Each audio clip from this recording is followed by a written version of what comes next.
क्रांति दिवस है और विश्व आदिवासी दिवस है।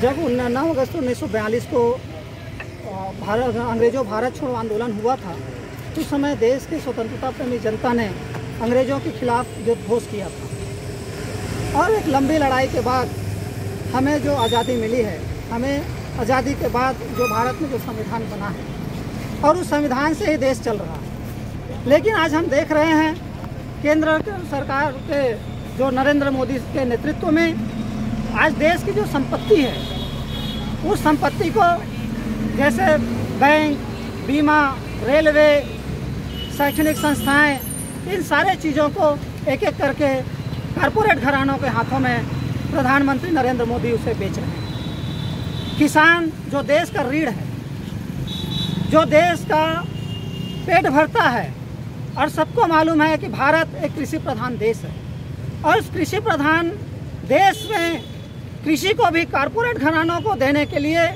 उन्होंने 3 अध्यादेश ले आया। बिना कोई राज्यसभा में चर्चा कराए, बिना लोकसभा में चर्चा कराए, इस अध्यादेश को पालन कर लिया, उसको पारित कर दिया। अध्यादेश क्या है? एक अध्यादेश है जो बोलता है कि किसान अपनी फसल को कहीं भी बेच सकता है। दरअसल किसान अपनी फसल को कहीं भी बेच सकता है, ये मंडी अधिनियम 1972 की जो धारा है उसमें सम्मिलित है।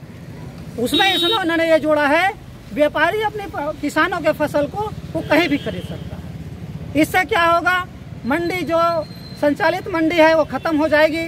किसानों को एक प्रतिस्पर्धी मूल्य जो मिलने का है, वो मूल्य की गारंटी, भुगतान की गारंटी खत्म हो जाएगी। दूसरी, उन्होंने जो आवश्यक वस्तु अधिनियम जो लाया है, आवश्यक वस्तु अधिनियम से अनाज को बाहर कर दिया।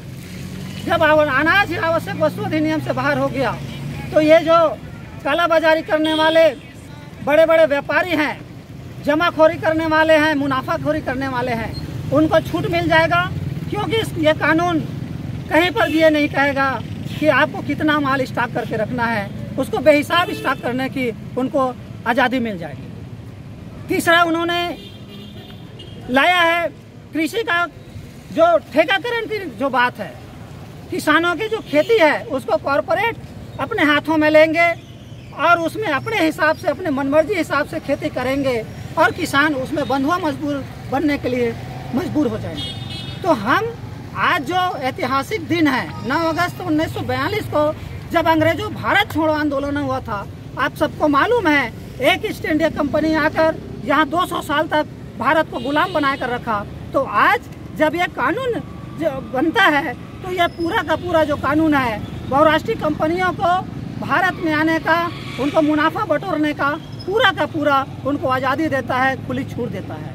और इससे फिर हम वास्तव फिर से बंधुआ मजदूर बनने और गुलाम बनने की स्थिति में हम पहुंच जाएंगे। इसलिए आज का ये कार्यक्रम रखा हुआ है और हम इस कार्यक्रम के माध्यम से, इस किसान सत्याग्रह के माध्यम से हम सरकार से यही कह रहे हैं, किसानों को आपको यदि कर्ज मुक्त करना है तो कर्ज मुक्ति तभी होगा जब आप स्वामीनाथन आयोग की सिफारिश को आप लागू करिए।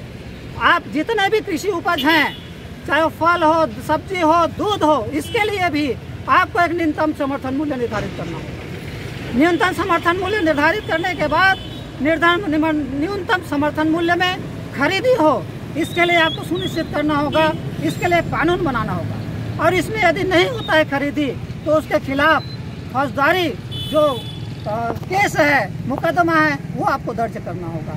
इन्हीं बातों को लेकर के आज हम ये कार्यक्रम कर रहे हैं और ये आंदोलन शुरुआत है, ये जारी रहेगी और जब तक ये केंद्र सरकार किसान विरोधी जो अध्यादेश और बिल है उसको वापस नहीं ले लेता है, तब तक हमारा आंदोलन जारी रहेगा। तेजराम विद्रोही, राज्य सचिव, अखिल भारतीय क्रांतिकारी किसान संघ।